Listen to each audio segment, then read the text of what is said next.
always say this, Paul George is the second most talented player in the NBA. Back in front, 3 minutes to play in the third. George, the cross on Smith, takes it in. The 2010 NBA draft class was full of talent, but it lacked longevity. Only Paul George and Gordon Hayward are still playing in the NBA today.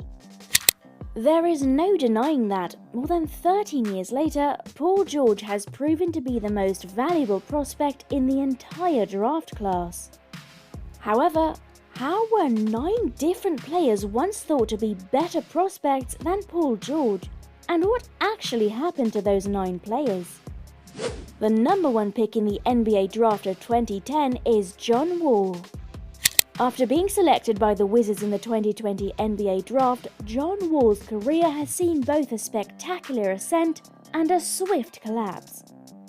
He immediately made a name for himself as an electrifying point guard known for his playmaking ability and speed, averaging over 16 points and 8 assists per game in his rookie season.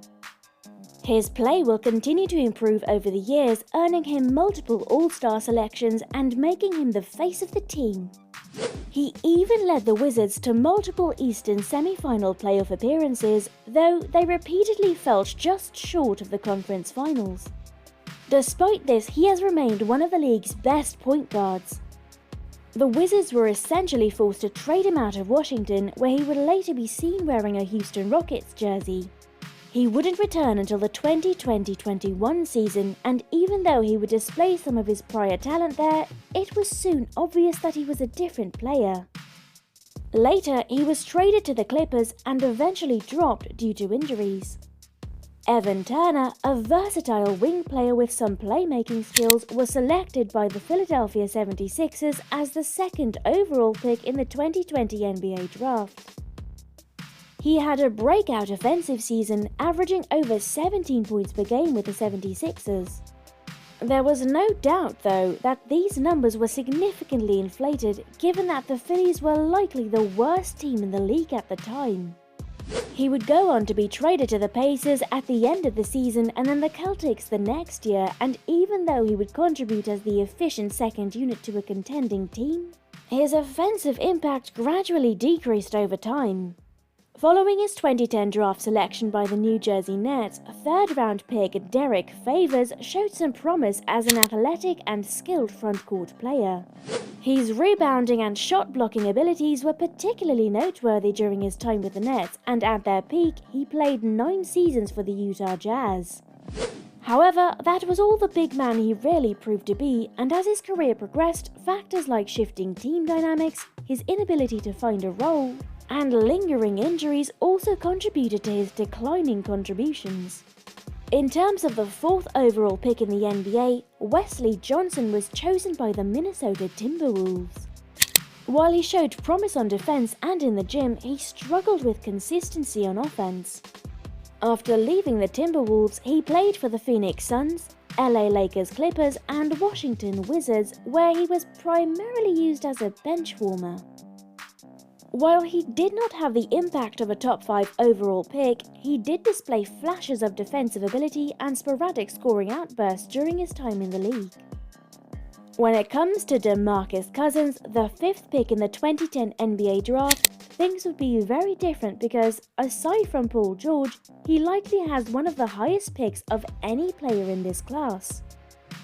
After being selected by the Sacramento Kings in 2010, Cousins quickly established himself as one of the league's most dominant offensive centers. As early as his first season, he showed Shaq-like dominance, putting up ridiculously high scoring and rebounding totals every night, in addition to his excellent defensive play. He would shortly be selected to many All-Star teams, confirming his place among the league's best big men. Cousins would go on to dominate the game, reaching his highest point in his 8th and last season with the Kings. 11.5 rebounds, 1.4 steals, 1.3 blocks, and an absurd average of 27.8 points. However, despite these results, they did not really translate into the postseason.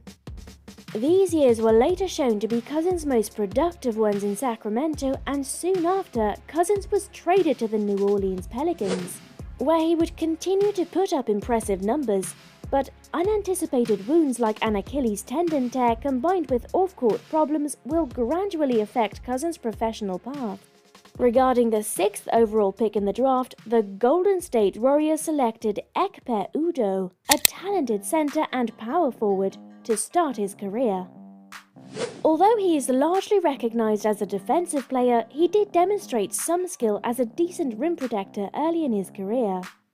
But his scoring ability remained limited, and after leaving the Warriors, he inked deals with the Milwaukee Bucks, LA Clippers, and Utah Jazz, where he played relatively few minutes off the bench.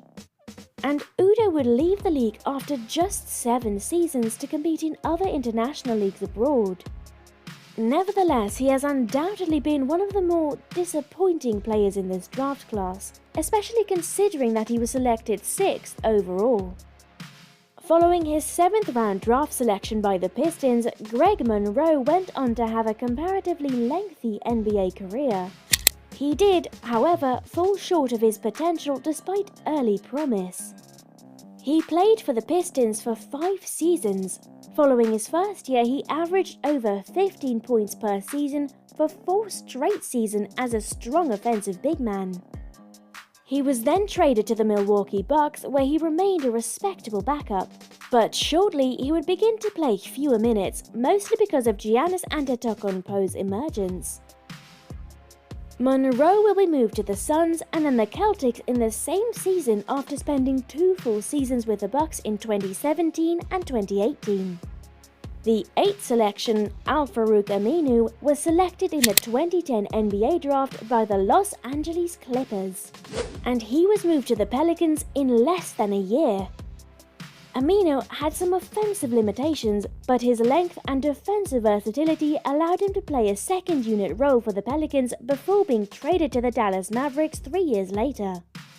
Despite this, his defensive prowess and rebounding made him a valued secondary player. Then, he would join the Portland Trail Blazers, where he would play his best years following a brief spell at Dallas.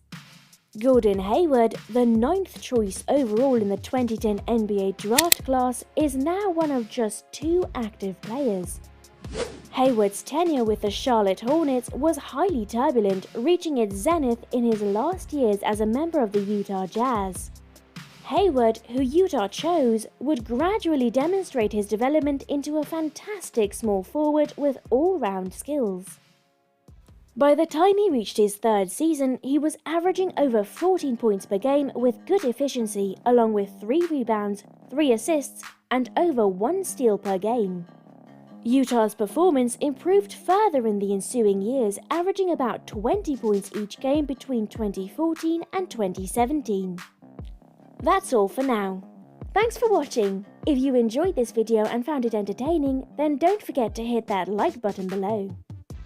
And if you want to stay updated with more great content like this, make sure to subscribe to our channel by clicking the red button and just ringing the notification bell so you never miss any future content from us. Your support means the world to us.